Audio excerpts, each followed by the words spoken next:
بسم الله الرحمن الرحيم الحمد لله والصلاة والسلام على رسول الله وآله وصحبه أجمعين.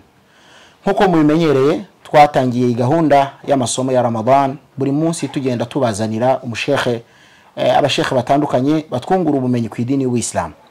Uyu munsi turaza komeza kurebera hamwe amasomo ajyanye n'igisibo cy'ukwezi kwa Ramadan turimo, aho turi buze kuba dufite umutumirwa turi kumwe nawe ari we Sheikh Mubarak Nshimiyimana.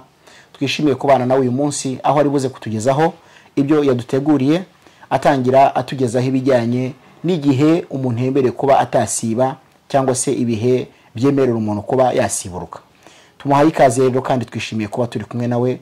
Tafaddal mashkuran sheikhana. Barakallahu fikum sheikh. Naam, alhamdulillah wassalatu wassalamu ala rasulillah wa ala alihi wa ashabihi wa sallam. Fa in asdaqal hadith kalamullah azza wa jalla وخير الهدي هدي محمد صلى الله عليه وسلم وشر الأمور محدثاتها وكل محدثة بدع وكل بدعة ضلالة وكل ضلالة في النار. كان يقول شمير الله سبحانه وتعالى بسبب الله كيكم يزاكم دغزا مهول نمشكون محمد صلى الله عليه وسلم نبي مرغنا وسنجرا جندبي نبا مكريكيه نبزاكم يزاكوريكira inziraye kugera ku munsi meruka. Dusaba Allah subhanahu wa ta'ala yuko nje namwe yadushira muri abo. Allahumma amin. Amin. Ikindi nakurikizaho no gushimira Sheikh Ashraf Ndayisenga kubw'ubutumire yaduhaye, ndetse tunamushimira ubwitange agaragaza cyane muri gahunda ya dawa ya buri munsi. Bityo rero bavandimwe uko mubizi turi mu kwezi kwa Ramadani, ukwezi abayisilamu twese tuba turimo gusiba, tuba turimo kwegereza Allah subhanahu wa ta'ala, tuba turimo gushaka imbabazi za Allah subhanahu wa ta'ala. Bityo rero mawdu ya somo ni mawdu ifite masaili nyinshi, ne mpamvu hari bambanjirije hari zo babanje kuganiraho. Ubwo inshallah turaza kugerageza gukomereza kuri zimwe bagenzi banje bambanjirije bari bagezeho, kugira ngo dukomeze twibukiranye, kugira ngo dukomeze duhani faida, kugira ngo somo yacu ikomeze igende neza. Uyu munsi rero ikiganiro cyacu turaza kugihera kuri adad halati yajuzu fiha al-iftar fi shahr Ramadan. Ibintu bibi impamvu yuko umuntu asiburuka, cyangwa se ibintu bibi impamvu yuko umuntu abona uruhushya rwo kuba yasiburuka ku manywa ya Ramadan. Icyambere ni al-mard, kuba umuntu yagira gute yahura n'uburwayi vango Ramadani yatangiye ari muzima ariko igeze hagati ahuye n'uburwayi.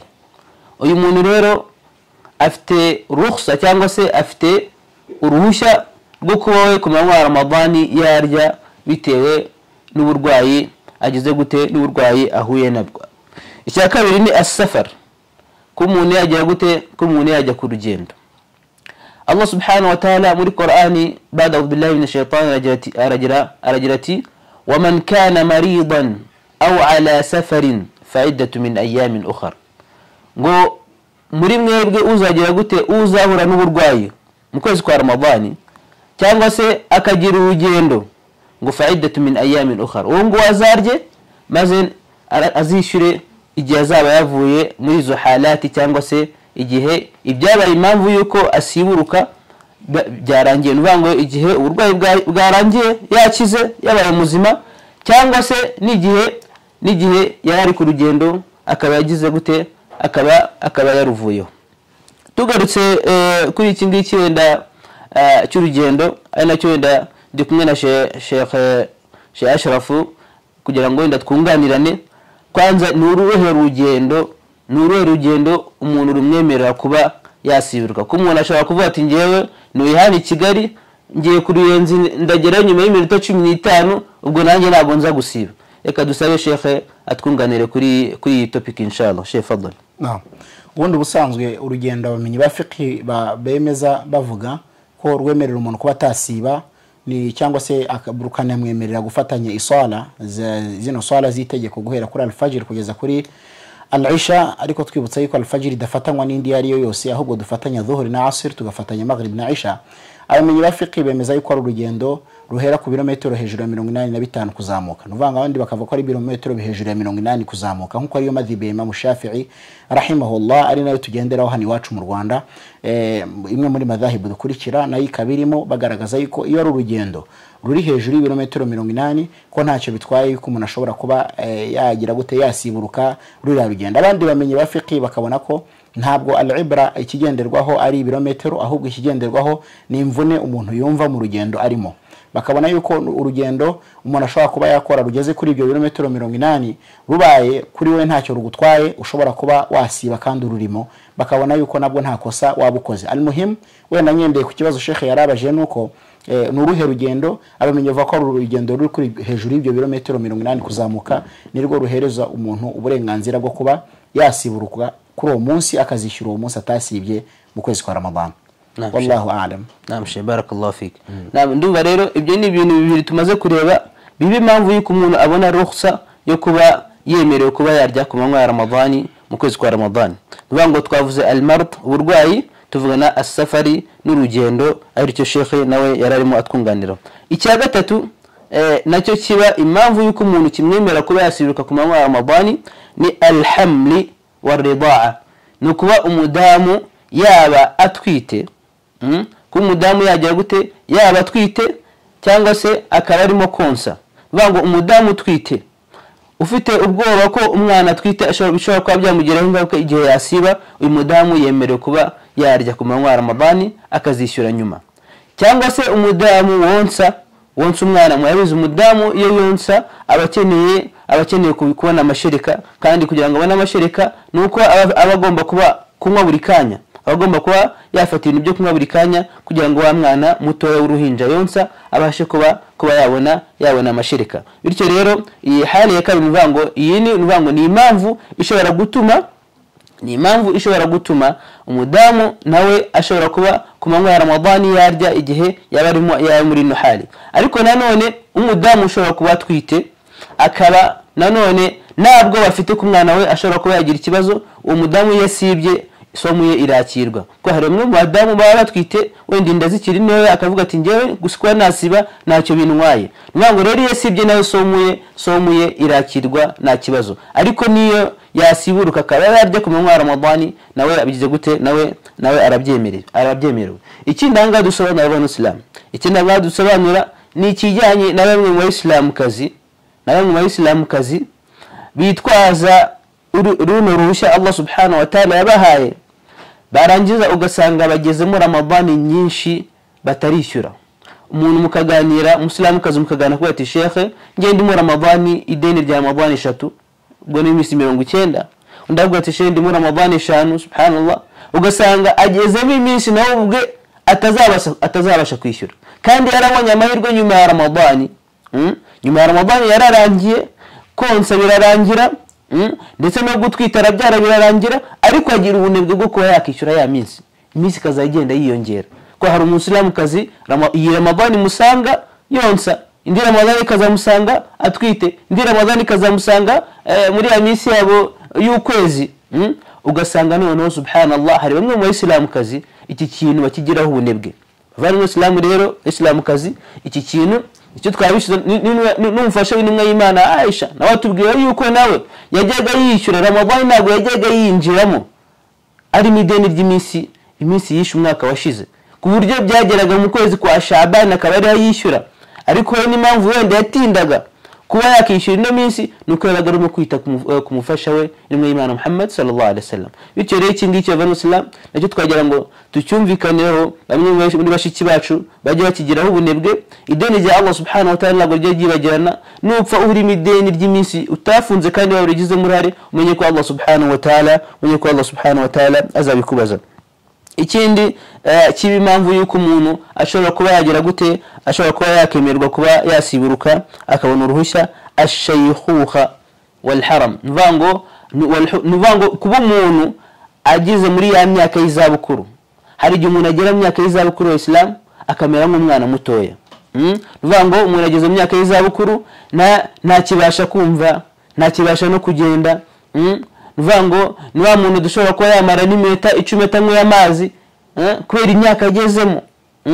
ruvango bya bindi bita ngo gusaza no gusahurwa Islam ageze muri ya myaka baramuterura kuri toilette bamujyana baramufata akaboko kumwambika baramwambika kumwoza baramwoza bityo rero umuntu ugeze muri iyi myaka avana mu Islam umuntu ugeze muri iyi myaka yemerewe kuba yarya yemerewe kuba yagira gute yemerewe kuba yarya nawe uruhushya abarufite bityo rero nayasaba sheka ko yatwunganira kuri topic noneho umuntu w'umusaza cyangwa se umukecuru ugeze muri iyi myaka iyo atabashije adashoboye kuba yasiba ese niye hukumu imureba cyangwa se niki we asabwa gukora mu gihe we iyi Ramadhani yamusanga atabashije gufunga mfadhal sheikh aqulu billahi tawfiq abamenyi ba fiqhi bemeza ko umusaza udashobora gufunga cyangwa se umukecuru kubera izabukuru ari nabo binjira muri hukumu yabo bitwa ngo ni al-marad alladhi la yurja bur'uhu ni wa wundi ufite uburwayi budafite igihe buzarangirira budafite icyizere ko buzakira n'aba basaza n'ubundi baba barageze mu gihe bakomeza gukura badasubira butabwo bakura bagenda bajya mu gihe cyo kugira imbaraga nkeya amenye bemeza yuko abangaba binjira muri ya aya aho Allah avuga ati wa 'ala alladhina yutiqunahu fidyatun ta'amu miskin bo bagaburira umukene buri munsi mu kwezi kwa Ramadhan umukene umwe ubwo bisobanuye ngo Ramadhan igize iminsi 30 ubwo bihwana n'abakene 30 muri Ramadhan yagira iminsi 29 ubwo bikangana n'iminsi 29 iki ni cyabamenyi ba fiqh bemeza kubijyanye n'umusaza udashoboye gusiba cyangwa se n'umurwayi wese ufite indwara idateze gukira kandi itamwemerera gusiba abo bose binjira muri hukumu mu tegeko ryuko muri Ramadhan bagaburira umukene buri munsi kugeza Ramadhan irangiye ubwo Ramadhan igize iminsi 30 n'abakene 30 Ramadhan yagira iminsi 29 ubwo n'abakene 29 iki rero nicyo twavuga kuri icyo ngicyo hanyuma ariko nanone tutakwibagiye kuvuga ngo bashobora kuba bageze mu zabukuru batanafite n'ubushobozi bwo kugira uwo bagaburira abo ngabo bamenyi bashyiraho hukumu ya aya aho Allah avuga ati la yukallifu Allahu nafsan illa wus'aha la yukallifu Allahu nafsan illa ma ataha Mwenyezi Mungu ntabwo ashobora gutegeka nafsi uretse ko ayitegeka mu bijyanye n'ubushobozi bwayo bakabona ko iyo ari umusaza ugeze mu zabukuru atanafite n'ubushobozi bwo kugaburira uwo mukene nawe ubwo ari umukene kadhalika adafite n'ubushobozi bwo gusiba uwo ngo Mwenyezi Mungu aramubabarira ntacyo yamubaza kandi nta bushobozi afite bwo kugaburira umukene wallahu a'lam. Barakallahu fik.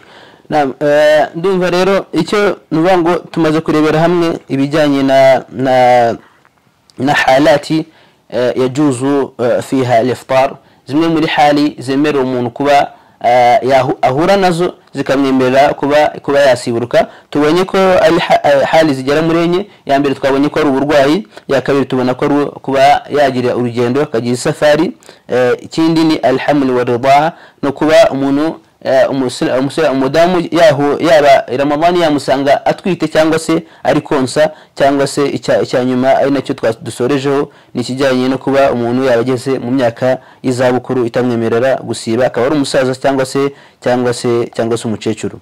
Ikindi tugiye gukurikizaho rero nikijyanye na as-sunan as-siyam al-muta'alliqati bis-suhul wal-futur ni as-sunna intumwa y'Imana sallama yadutoje umuyisilamu cyangwa se umuyisilamu kazi nziza agomba kuba yakora mu gihe agiye kurya ifutari cyangwa se mu gihe agiye kurya idaku nuvuga ngo ni sunna zijyanye n'idaku ndetse n'ifutari.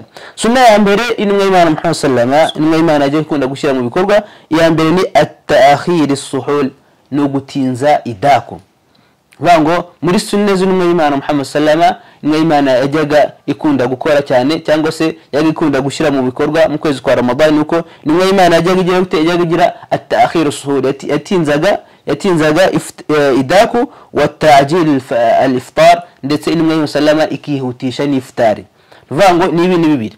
Icyambere intumwa y'Imana yatinzaga idaku yarangiza intumwa y'Imana ikagira gute ikanagira gute ikanihutisha kurya iftari abantu Islam. Ndumva rero n'ikintu Sheikh nawe yagira comment akiduha insha Sheikh Fadlan.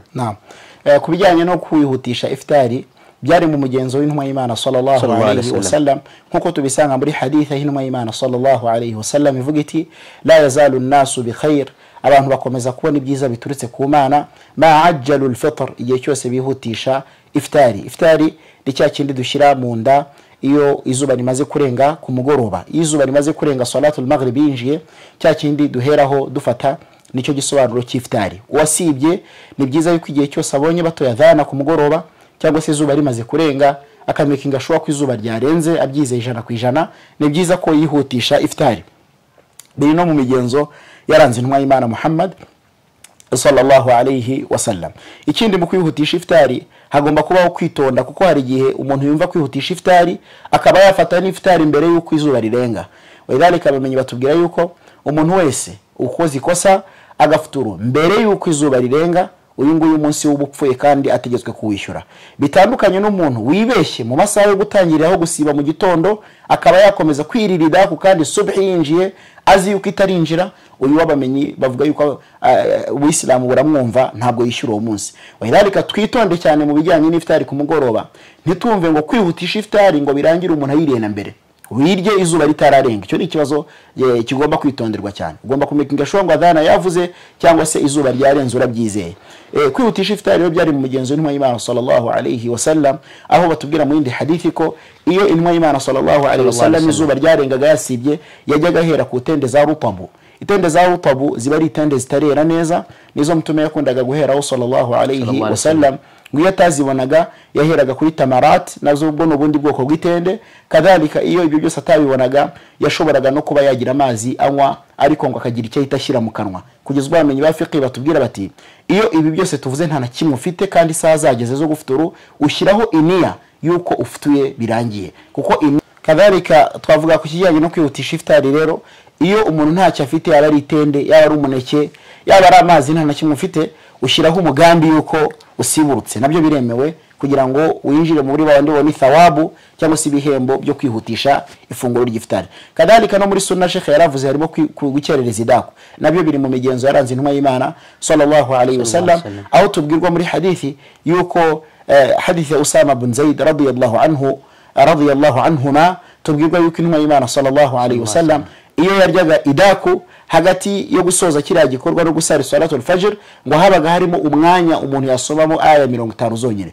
Bimana ni igihe cyabaga ari kigufi, ntabwo cyabaga ari kirekire cyane, ni iminota mike, iminota 10, 15, 20, niyo yonyine yacagamo adhana igahita ivuga al-fajr. Bisobanuye ko muri sunna ni byiza kurya idaku cya gihe haba habura nk'iminota 20, 30 kugira ngo adhana ivuge al-fajr, habura igihe gitoya ku buryo nyuma y'idaku hacamo iminota mike cyane umuntu agahita sari salatu al-fajr. Muri hikma bamenye batwereka zo gukerereza idaku nuko buri uko iryo utinze ni nako nayo igutinda mu mubiri.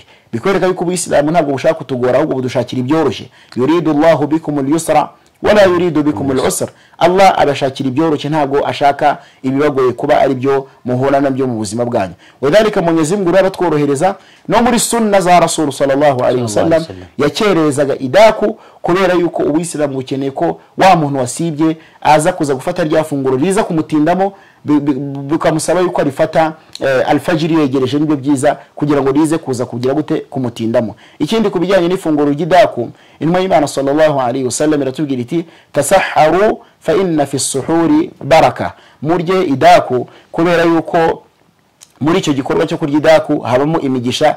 Mu yindi riwaya fa inna fi as-sahuri, iyo bivuze as-sahur bisobanuye rya funguro ubwaryo, bavuga as-suhur bagashyiraho dhamma, bisobanuye igikorwa cyo kurya idaku. Nkuko bavuga al-wudu bakavuga al-wudu. Al-wudu ni igikorwa cyo kwisukura utawaza, naho al-wudu ni amazi dutawaza. Wadhalika runa as-sahur ni bya biryo cyangwa se rya funguro ufata ku idaku, naho as-suhur ni igikorwa nyirizina cyo kurya idaku. Idaku ni nziza, iri muri sunna za Rasul sallallahu alayhi wasallam, no kuyikerereza nibyo biri muri sunna kurenza. Hari abantu bavuga bati twebwe dufite ibibazo yuko iyo hari ikintu dufashe ku idaku mu nda hadukoroga n'ibindi bitandukanye, ushobora no kubyuka ukanywa amazi. Hari uvuga amazi arankoroga, uramutse unywa amazi y'akazuyazi buryo ntacyo atwaye.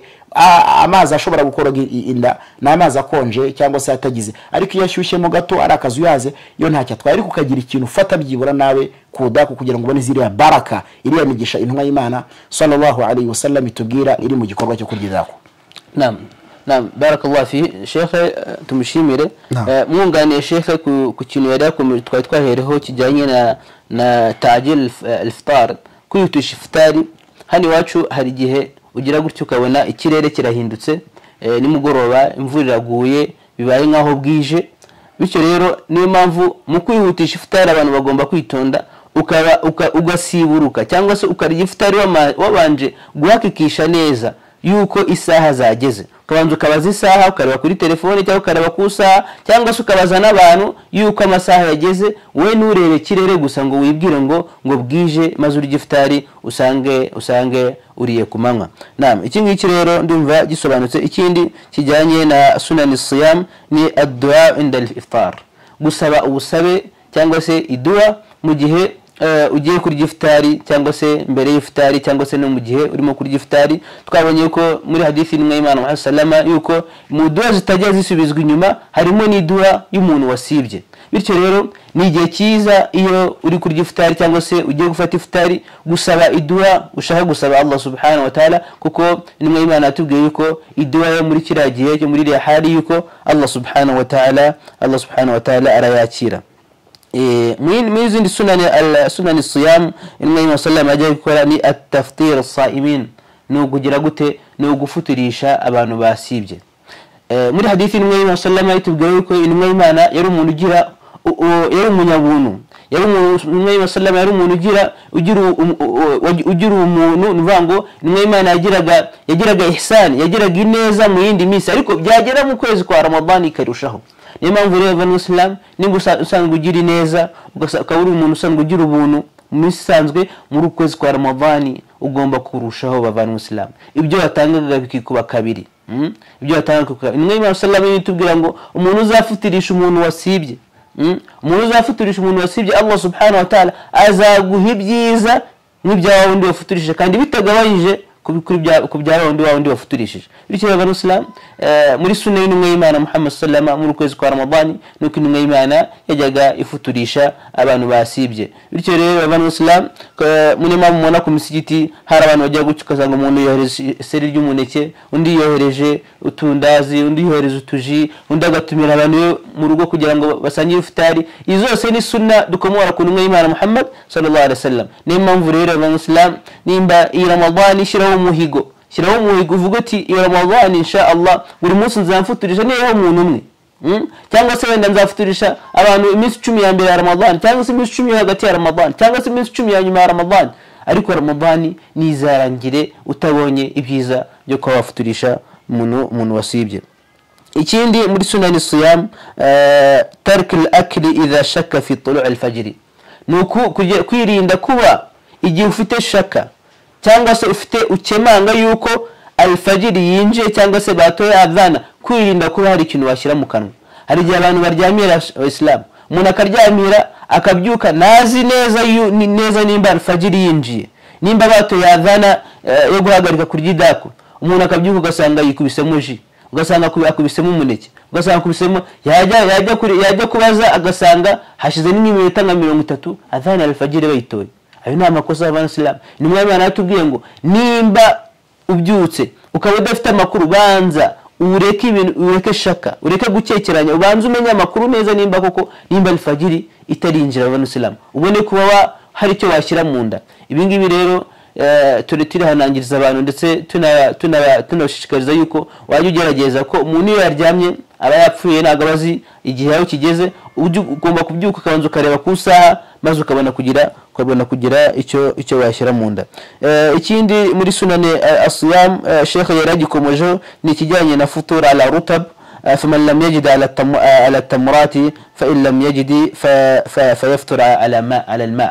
Bango nuko umuntu muri sunna y'intumwa y'Imana yajyaga ifutura itende bakunze kwita rutabu. Wenda hano iwacu kuzibona biragoye, ariko igihe niyo utabona rutabu wakoresha izindi tende zisanzwe. Muri sunna y'intumwa y'Imana sallama ko umuntu yafutura itende, ariko intumwa y'Imana akatubwira ati igihe utabonye amahirwe yo wafutura itende, igihe utabona ubushobozi bwo gufutura itende, wagira gute? wafutura amazi. Naam, ndumva rero izi nizo sunna ni as-siyamu al-muta'allika bis-suhur wal-futur, nizo sunna y'intumwa y'Imana sallama yatwigishije zijyanye n'idaku ndetse n'iftari. Ndumva wenda icyo twasorezaho twarebera hamwe ko hari byinshi twateguye, ariko iminota ishobora kutubana mikeya. Twarebera hamwe as-sunani al-muta'allika bil layali Ramadan. Nvango sunna intumwa y'Imana sallama yajyaga irangwa nazo mu joro ry'ukwezi kwa Ramadan.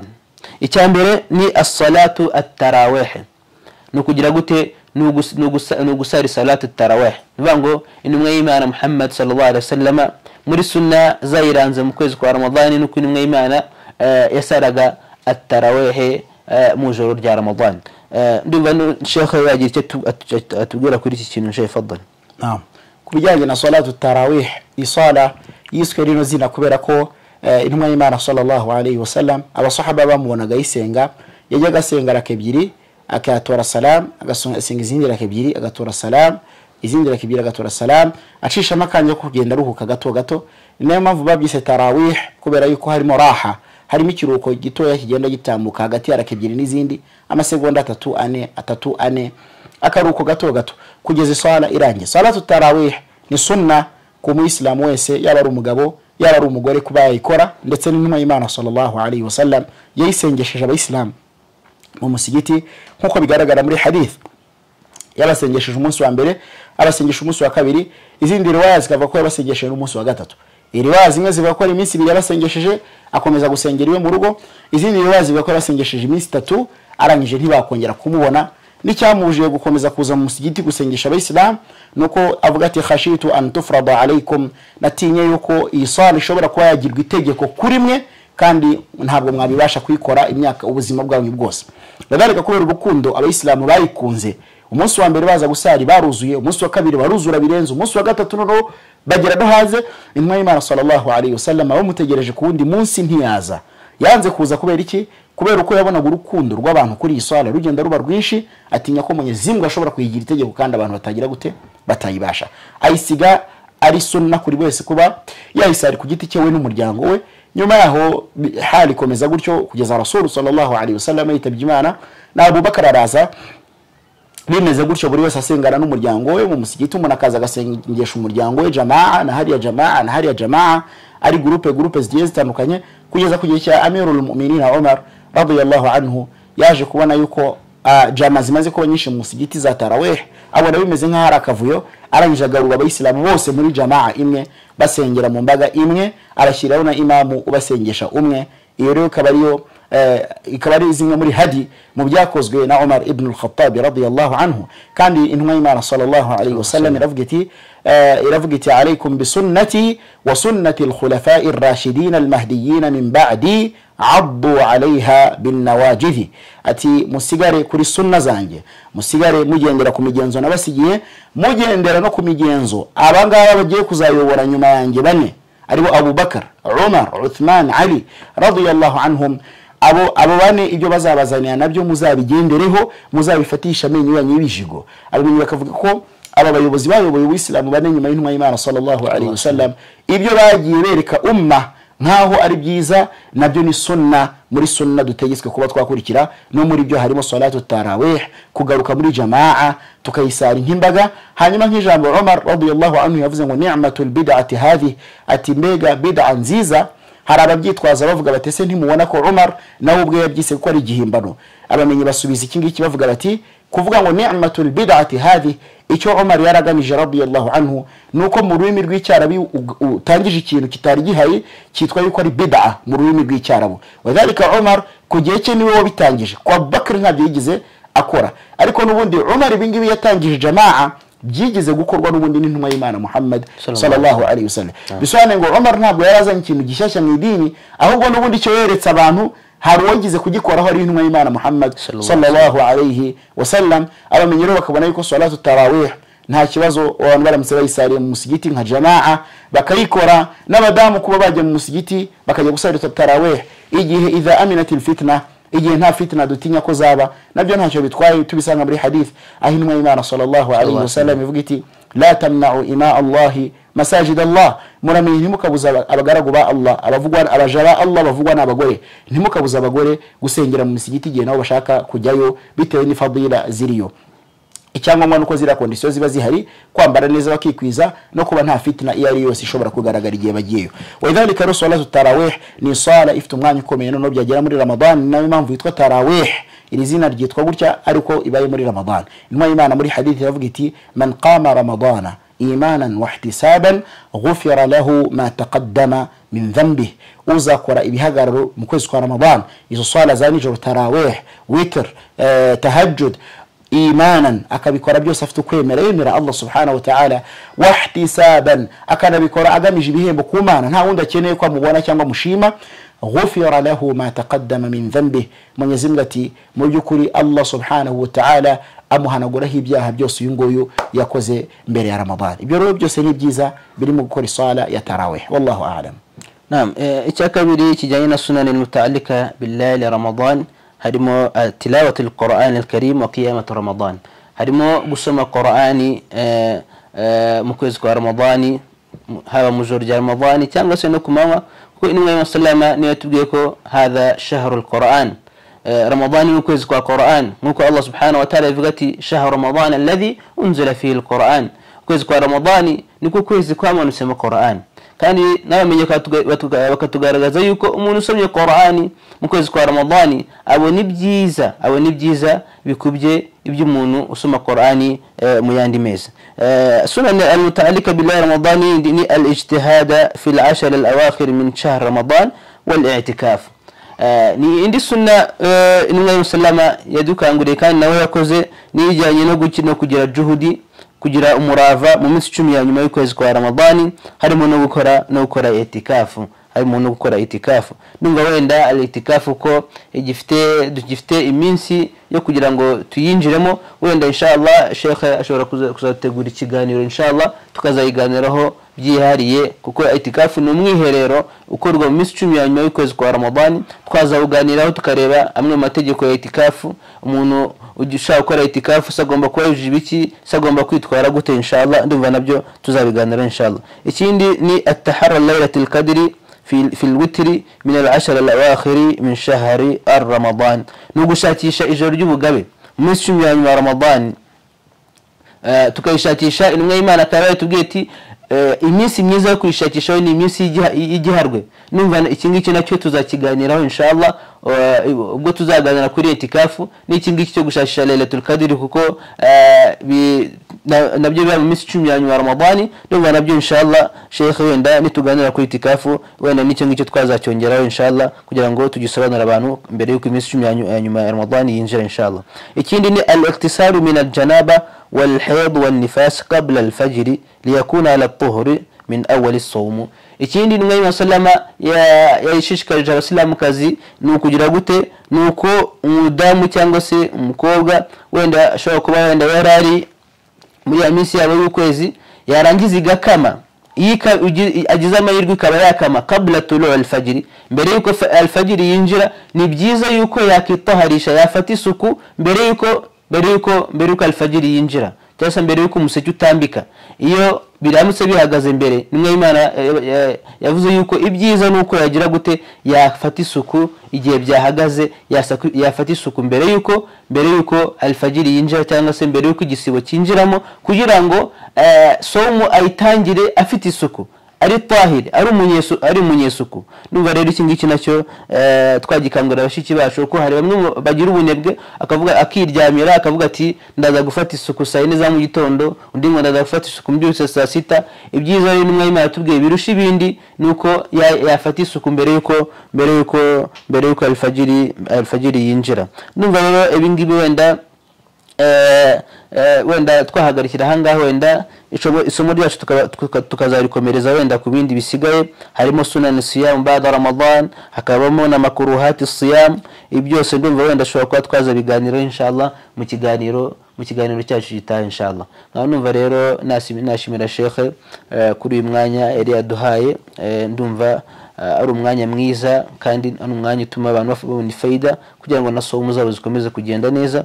Ndumva rero nkuko Sheikh yari wadutangirije ikiganiro cyacu, tuba twamuha umwanya akanadusoreza inshallah. Fadhali Sheikh. Naam, dufashe umwanya rero dushimira Sheikh Mubarak kuba yifatanyije natwe ku rubuga rwacu rwa YouTube. Izi nyigisho dushyiraho za Ramadan tugenda tubazanira abashekh batandukanye, na Sheikh yatwunguye byinshi uyu munsi, yatweretse halat cyangwa se ibihe umuntu aba afite uburenganzira bwo kudasiba, batwereka imwe mu migenzo yaranze intumwa y'Imana Muhammadin sallallahu alaihi wasallam mu gusiba, ikaba ari n'imigenzo myiza ku muntu wasibye yarakwiye kuyikora akayigana.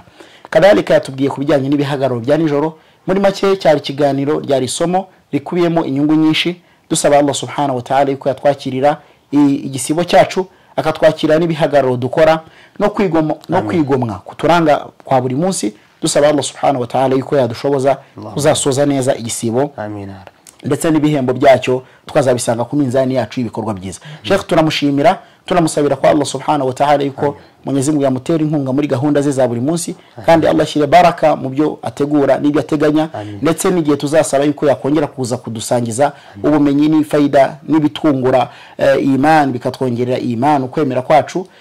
Turamusaba yuko yazongera akaduha ko kanya insha Allah umunsi tuzamukenera. Bagaragu ba Allah, naha dusoreje insha Allah, kandi tuzakomeza kugenda tubazanira andi masomo avuga kuri uku kwezi gutagatifu turimo, ukwezi kwa Ramadan. Wa sallallahu wa sallama ala nabiyina Muhammad wa alihi wa sahbihi ajma'in. Wassalamu alaykum wa rahmatullahi wa barakatuh.